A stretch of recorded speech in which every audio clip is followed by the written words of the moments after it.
بسم اللہ الرحمن الرحیم۔ آج ہم کلاس سیونتھ کی ایک پوئم ہے stopping by woods on a سنوئی evening. یہ رابرٹ فراسٹ نے لکھی ہے، امریکن ایک پوئٹ تھے، اور اس پوئم کی آج ہم اردو میں ٹرانسلیشن کریں گے۔ سب سے پہلے اس پوئم کا ٹائٹل ہے۔ پوئم کے ساتھ ساتھ ہم اس میں استعمال ہونے والے ایلیٹریشنز اور میٹافر کے بارے میں بھی بتائیں گے۔ تو ہم اس کو سٹارٹ کرتے ہیں۔ کلاس سیونتھ کی poem stopping by woods on a snow evening. First ہے whose woods these are I think I know. کس کا یہ جنگل ہے، میرا خیال ہے میں جانتا ہوں۔ His house is in the village though. اگرچہ اس کا گھر گاؤں میں ہے، ولیج گاؤں۔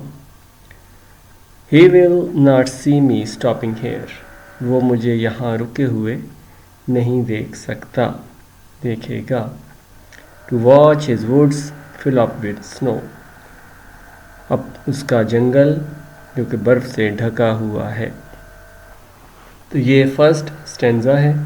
اسٹینزا میں جو چیزیں ایلیٹریشن یعنی کہ ریپیٹیشن آف ساؤنڈ، اس میں لائن نمبر 2 ہے، his house is in the village though, یہ اس کی ایلیٹریشن ہے۔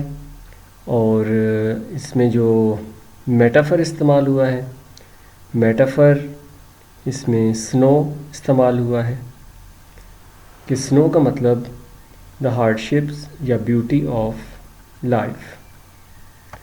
تو یہ اس کی نیچے اردو میں ترجمہ بھی ہے، ٹرانسلیشن بھی ہے۔ میرا خیال ہے کہ میں جانتا ہوں یہ جنگل کس کا ہے، اگرچہ اس کا گھر گاؤں میں ہے۔ وہ مجھے یہاں پر رکا ہوا نہیں دیکھ سکتا، کیونکہ اس کا گھر گاؤں میں ہے اور یہ جنگل میں کھڑا ہے، کہ اس کا جنگل برف سے بھرا ہوا ہے۔ اگلا سٹینزا ہم دیکھتے ہیں۔ My little horse must think it queer. میرا چھوٹا گھوڑا جو چھوٹی نسل کا گھوڑا، اس کو پونی بھی کہتے ہیں، کہ میرا چھوٹا گھوڑا مسٹ تھنک اٹ کوئر، کہ میرا گھوڑا اس کو عجیب خیال کر رہا ہوگا، میرے چھوٹے گھوڑے کو یہ عجیب لگتا ہوگا۔ To stop without a farmhouse near, کہ بغیر فارم ہاؤس کے یہاں رکنا۔ اسٹاپ یعنی وہ جنگل میں کھڑے ہیں اور گھوڑے کو یہ عجیب لگ رہا ہے۔ تو اس میں جو ہارس ہے یہ بھی ایک میٹافر ہے، مطلب اس کو ہم کہیں گے میٹافر آف اوبلیگیشن، ذمہ داری کا اس کا ایک استعارہ استعمال ہوا ہے۔ Between the woods and frozen lake, وہ ایک جنگل اور جمی ہوئی جھیل کے درمیان کھڑے ہیں۔ دا ڈارکیسٹ ایوننگ آف دا ایئر، سال کی تاریک ترین شام میں۔ یہ دونوں گھوڑا اور دو اسپیکر ہیں، رابرٹ فراسٹ، یہ ایک جنگل کے پاس کھڑے ہیں اور اس میں برف پڑ رہی ہے، اور اس کا گھوڑا جو ہے اس کو یہ عجیب لگ رہا ہے کہ وہ جنگل کے پاس کھڑے ہیں، جس کے ایک طرف جھیل ہے اور دوسری طرف جنگل ہے۔ He gives his harness bells a shake۔ Horns لگام کو کہتے ہیں، اور ہی یہاں پہ استعمال ہوا ہے گھوڑے کے لیے، تو اس کو ہم پرسونیفیکیشن بھی کہہ سکتے ہیں۔ He gives his harness bells a shake، وہ اپنی لگام کی گھنٹیوں کو حرکت دیتا ہے، ہلاتا ہے۔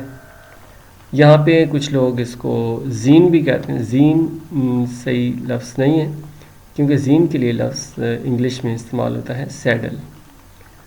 تو یہاں پہ ہارنس بیلز یہ لگام کی گھنٹیاں ہیں، ان کو حرکت دیتا ہے، ہلاتا ہے۔ To ask if there is some mistake, یہ پوچھنے کے لیے کہ کوئی غلطی تو نہیں ہوئی۔ The only other sounds the sweep, sweep of easy wind and snowy flakes, کہ وہاں کوئی اور آواز نہیں ہے سوائے ہلکی ہوا کے اور برف کے گالوں کے. سنو فلیک برف کے گالے. برف گرنے کی آواز بھی ہوتی ہے. تو یہ the woods are lovely dark and deep. جنگل. ووڈ جو ہوتا ہے یہ فارسٹ سے چھوٹا ہوتا ہے.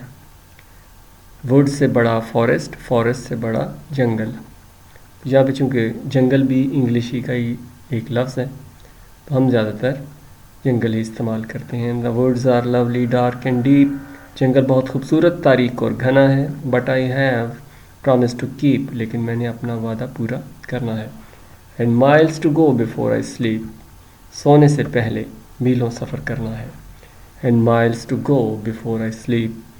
اور سونے سے پہلے میلوں سفر کرنا ہے.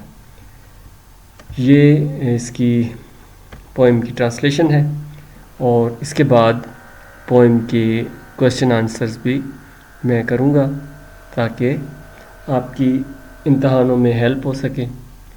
اور اس کے علاوہ 8th کی تمام چیپٹرز کی ایکسرسائزز ہو چکی ہیں، پلس 9th کی بھی ہو چکی ہیں. Thanks for watching.